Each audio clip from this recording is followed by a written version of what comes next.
It had been a while since I've played The Legend of Zelda: Ocarina of Time. It is my favorite game of all time to this day, and I'm talking about the Nintendo 64 cartridge release. I never really owned my own cartridge, I shared it with my brother. But the Xbox console came out and he switched to Xbox gaming.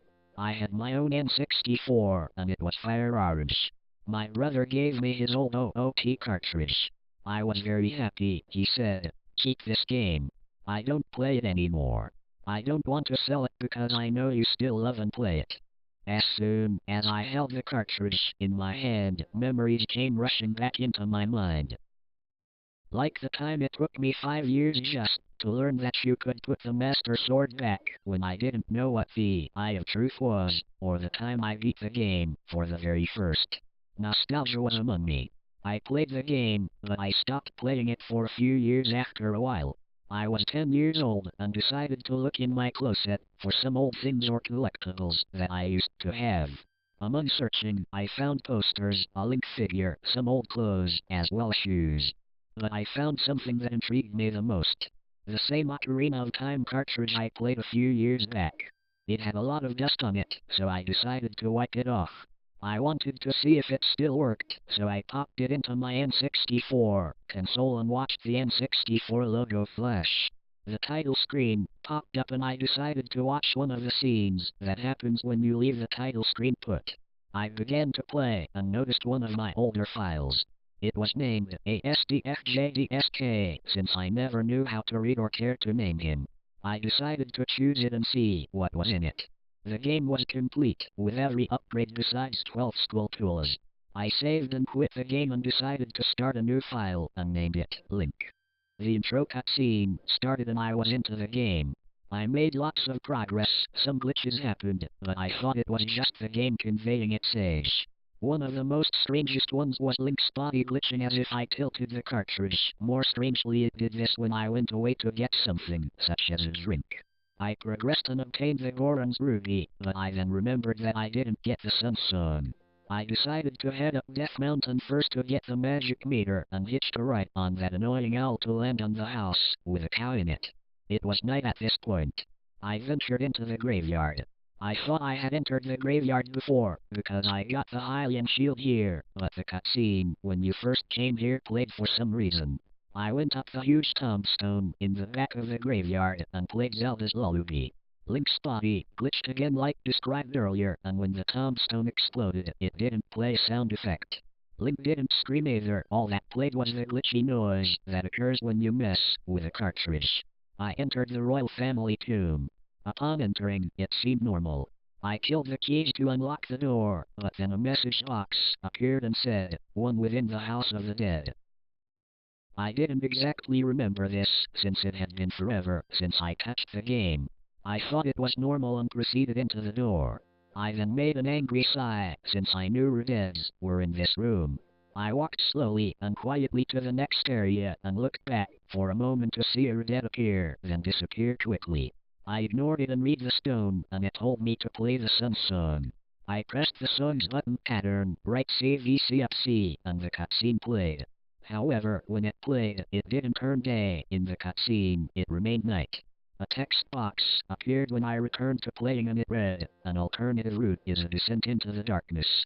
I assumed that it meant to head back into the Redead room. I went back into the room and played the Sun Song to freeze the Redeads, and killed them for the hell of it.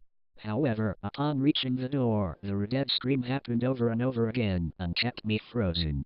Then a mysterious shadow-like body ran up behind Link and grabbed him, kind of like the figure in the Nocturne of Shadow cutscene. The game flickered to a black screen, and I was spawned into a different tomb. There was a light fog on the floor and appeared to be very eerie. Blood was on the walls, just like in the Shadow Temple and in the bottom of the well. The Shadow Temple music was playing in reverse in a very low pitch. There were also pictures of a strange head being lifted from the ground, similar to the walls in the Shadow Temple. Link didn't have any of his items or equipment, but his tunic appeared to be a more desaturated green. The grave had only 4 walls and looked very similar to the royal tomb. However, there was no warp out of the grave or anything to do in it. A vibe came upon me, and it felt as if they wanted Link to die. A box of dialogue appeared and said, "Here is gathered Hyrule's bloody history of greed and hatred. An alternative route is a descent into the darkness." I could have sworn I had seen this text before, then I felt like I was being watched. There were chains dangling from the ceiling also, as well as a twitching dead-hand body on the floor, which really got me the most. I walked up to it and it said, "Check," and I pressed A. The text box was blank, and played a low-pitched low voice with an echo, then his body disappeared. I was in the tomb for several hours trying to figure out what to do. I noticed a strange script on the wall, and all it said was, "If someone with an evil mind has his wish granted, the world will be consumed by evil. If you want to see a ferry to the other world, come here." I reluctantly went to the wall and Link walked through it. All that was in there was the lens of truth. After receiving it, another box of dialogue appeared and said, "One who gathers the eye of truth will be able to see what is hidden in the darkness." I equipped the lens to a C button and used it. I saw spirits of people who have died. I talked to them and they all said, an alternative route is a descendant into darkness. I tried to comprehend what it was trying to tell me. The red scream happened and I was spawned into the basement of the bottom of the well. Link's skin started to become pale. The Shadow Temple music played, but only the chants were heard. Those were laughing in a low pitch in the background, along with Red moaning. I walked around the room and saw a chest placed there, which appeared to be a lost key chest. I opened it, and I received a bottled Big Poe. The text underneath it said, "Cursed."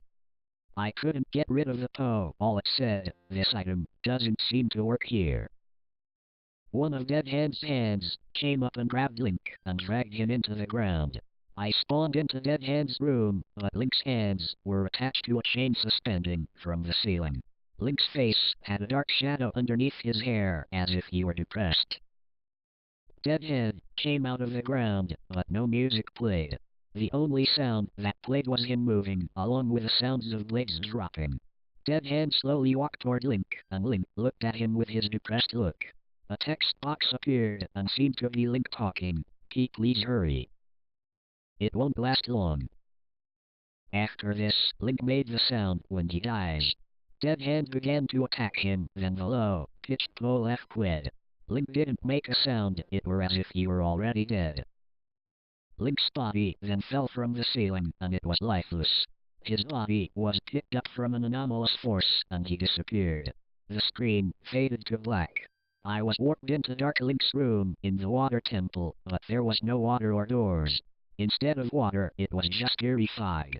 The tree wasn't there either, the sand patch was just a pile of skulls. Link transformed into Dark Link, and he just stood there. His eyes were glowing red, and it made me feel like I was being watched. The sound that played appeared to be birds along with Dark Wind. Dark Link was staying still while the camera was slowly zooming into his blood-red eyes. His voice was deeper than Dark Link's. He laughed in a way a maniac would laugh. A text box appeared and said, "Descent into darkness." His eyes grew, then the screen faded to black again.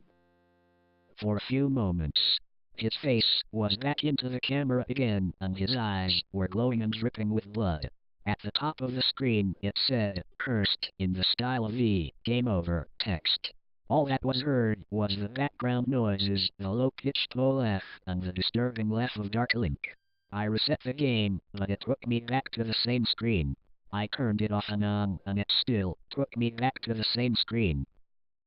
The "Cursed" text faded.